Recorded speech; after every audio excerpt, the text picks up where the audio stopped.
ही 26,000 घरांची लॉटरी काढलेली आहे. त्या लॉटरीमध्ये 50 लाखापासून 75 लाखापर्यंत आहे. पंतप्रधान आवास योजनेअंतर्गत EWS आणि LIGच्या कुठल्या लोकांना ही घरं परवडणार आहेत? सिडकोचे अधिकारी टेबलवर काहीतरी ठरवतात.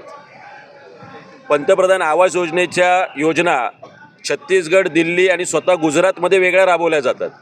तिथे घरं स्वस्त असतात, एरिया जास्त असतं, क्वालिटी असते. काही वर्षापासून सिडको तळोजाला घरं बांधते. अत्यंत निकृष्ट दर्जाची घरं सर्वसामान्यांच्या माथी मारते आणि त्या घरांच्या किमती 50 लाखापासून 75 लाख रुपये ठेवल्या जातात. वाशीमध्ये स्वतः वाहनतळ आहे, ट्रक टर्मिनल आहे. इथे सगळं स्वतः EVचं आपण चार्जिंग स्टेशन, म्हणजे त्याच्यातून पैसे कमावणारच आहे सिडको. बरं, खारघर स्टेशन आणि ह्या जागा कुणाच्या आहेत? या काय विकत घ्याव्या लागल्या का सिडकोला? अहो, हे पार्किंग आहे. मग आपण त्याच्या जमिनीचे भाव कसे काय लावले? हे सगळं सिडकोला काल आम्ही सिडको MD विजय सिंगल असतील, शंतनू म्हणून ते जे IS आहेत आणि जॉईंट MD ते असतील, गोयल असतील, गणेश देशमुख असतील, या सगळ्यांना आम्ही काल समजावून सांगितलं आहे. चेहऱ्यावरचे हावभाव त्यांना कळलेले की त्यांची चूक झाली, पण ही चूक मान्य करायला सिडको अद्याप तयार नाही आहे. त्यामुळे मोडेल पण वाकणार नाही, अशा पद्धतीने सिडकोचा बाणा आहे. त्यांना मोडायला आणि वाकायला आज हा इंजेक्शन मोर्चा आम्ही आणला आहे. आजच्या इंजेक्शन दिल्यानंतर सुद्धा त्यांचा बाणा तसाच शिल्लक राहिला.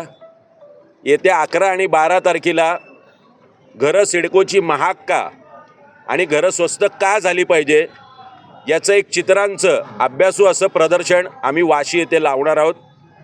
या दरम्यानच काल सन्माननीय राजसाहेब ठाकरे यांची आम्ही भेट घेतली आहे.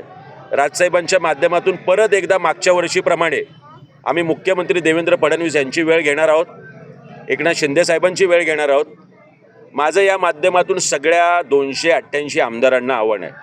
आता आम्ही एका आमदारांच्या निवासाच्या इथून गेलो आहे, त्यांना आवाज गेलाच असेल. या सगळ्या आमदारांना माझी नम्र विनंती आहे, महाराष्ट्रातल्या कानाकोपऱ्यातून नवी मुंबईत लोक आलीत, मुंबईत लोक आलीत आणि यांना इथे घरं लागलेली आहेत. आवाज उठवणं हे फक्त महाराष्ट्र नवनिर्माण सेनेचं काम नाही आहे. या 288 आमदारांनी सुद्धा आवाज उठवला पाहिजे, तरच ही गोष्ट होणं शक्य आहे. आजचा इंजेक्शन मोर्चा परत एकदा प्रतिकात्मक आहे. आम्ही पत्रकार परिषद घेतली, आम्ही पोस्टकार्ड पाठवलेले आहेत, आम्ही मानवी साखळी केली. आज चौथ्यांदा उन्हा तानामध्ये सिडको सोडतधारक आपल्या कुटुंबाला घेऊन येतोय. काचेत आणि एसीत बसलेल्या सिडको अधिकाऱ्यांना याची जाणीव आहे का, हा प्रश्न मला या माध्यमातून करायचा आहे. इंजेक्शन मोर्चानंतर प्रदर्शन हे 100% होणार म्हणजे होणार.